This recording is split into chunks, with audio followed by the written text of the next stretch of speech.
Welcome back to the final part of today's Right Stuff. I'm joined by property expert Luke Doonan, who thinks is a lot better at figures than I am. And this morning, he's going to try and help more of you who are in need of top advice on the world of housing. 0207 173 5555 is the number to dial. First-time buyers or seasoned players on the property market, Luke can help you. Now, Luke, having fumbled my way through that, the reason I'm thinking in my head, this average price thing, to what extent should we take note of that? To be honest, it's great to know the average prices, but I don't really think we should take much notice because owning and buying and selling is so individual to the area you live, the property you have, the supply and demand, transport. So it's good to know the UK averages. It's a bit like the press keep reporting that prices are going up, going down. Pretty much you should ignore that. If you're in a sticky situation, you don't know what to do, I would just try and be, my message is try and be positive about your situation and do as much as you can in your personal situation. Because I think the press have really gone to town on this a bit, and it kind of puts especially first-time buyers off even getting on the ladder. Because we don't see houses anymore, we see pound signs. Exactly, yeah. You know, well, we have to stop using our homes as cash machines. I think we will now. It's been a big natural correction. We haven't had a crash, which all the doom mongers said we would have. So it's been a natural correction, but I think we need to wake up and stop being a little bit too greedy. Well, there's a lot of confusion, and understandably, because of some of the things that you've mentioned there. So we've got loads of calls. Kirsty, who have we got? We have Kelly on line 1. Hi there, Kelly. How are you? Hello, good morning. I'm right, thank you. How are you? Yeah, we're well, thanks. What's your question to Luke? Luke, I've been trying to buy a flat for ages in London, so the 151 means nothing to me. I've found obviously the prices have come down, they're relatively affordable now, but I've only managed to save what would be 5%, about £10,000. Okay.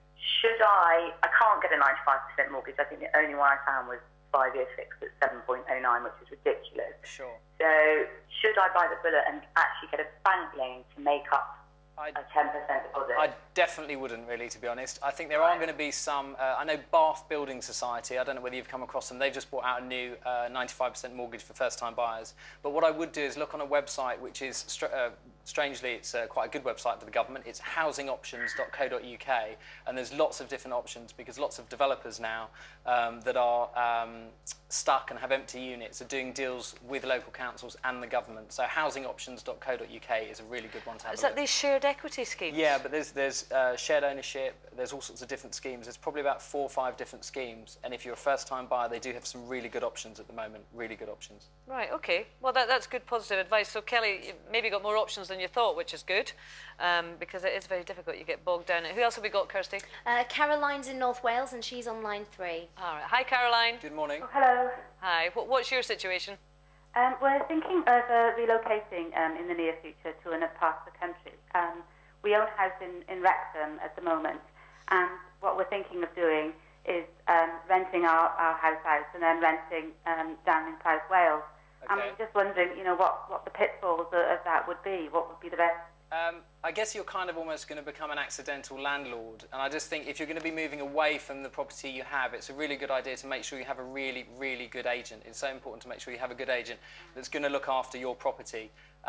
If you don't think you're going to move back to that area, the area you live in at the moment, it might be worth just biting the bullet and selling, to be honest, because trying to manage a flat a big distance away from where you live can be a hassle, and being a landlord generally can be a big hassle. If you do definitely want to keep the property, then I would just suggest you get a really good agent to look after it for you. Yeah, right. I mean, it's interesting because, in fact, there's a story on the front page of the Times today suggesting that there might be a register of private landlords that you would have to pay 50 quid, I think, to be part of. I don't know what your views are on that, but there's more to being a landlord than meets the eye. Tell me about it. 4 o'clock in the morning phone calls, drunk tenants losing their keys, you know, you name it. I've seen it.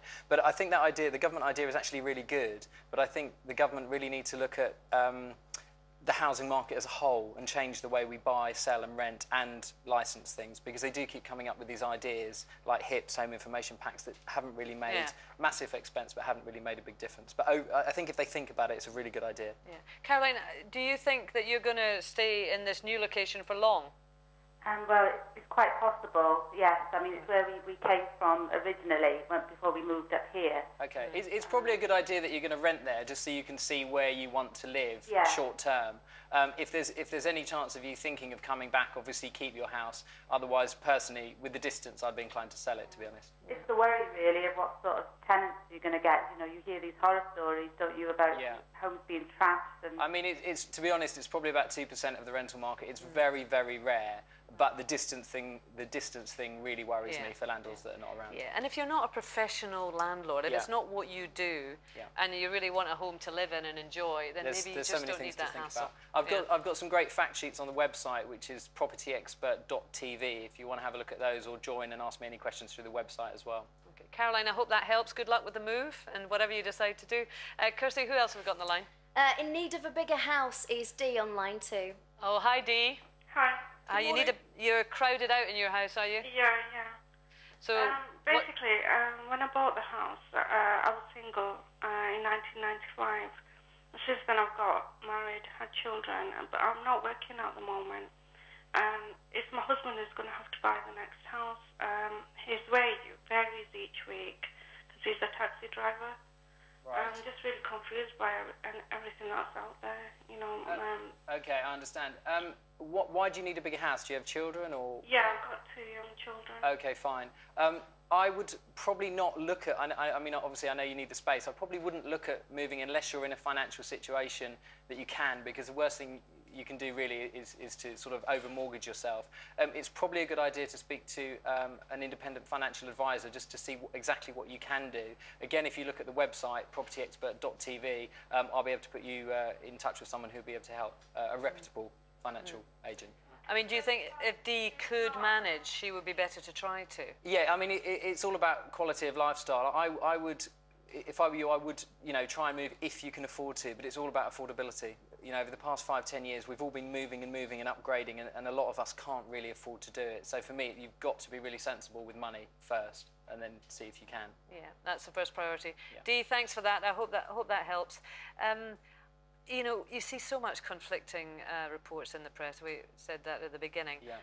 But some are quite positive now, saying green shoots. Green shoots. I'm really positive about the property market overall because I've read the bad press for 18 months. I think London is actually, you've got things like the 3-bed terraced house probably doing okay. You've got areas like Canary Wharf and the Isle of Dogs that are full of new build flats and they just can't sell. So those areas are still really suffering, but there are green shoots. And the great thing is that first-time buyers are coming back to the market because of affordability, which is really And what about elsewhere in the country outside London? Some of the other cities, Manchester, Birmingham, Ipswich, they're kind of suffering on the new build side. But again, there's very, very, very small green shoots. I think the press think we're going to go back to the 2007 mad prices, but we won't. It's going to be a very small incline upwards, but it's going in the right direction. And do you think the days of making a fortune out your property are over? Or? No, hope not. No? That's my job. If you look long term at property, I think it will always hold you in good stead, but it's about not overstretching yourself, which unfortunately so many people have done with 100% and 125% mortgages over the last few years.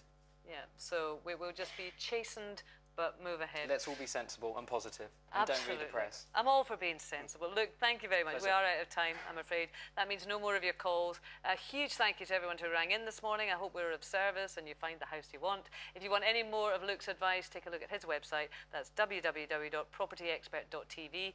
Again, thanks very much, Luke. Thank you. Excellent advice. Come back and see us again, I hope.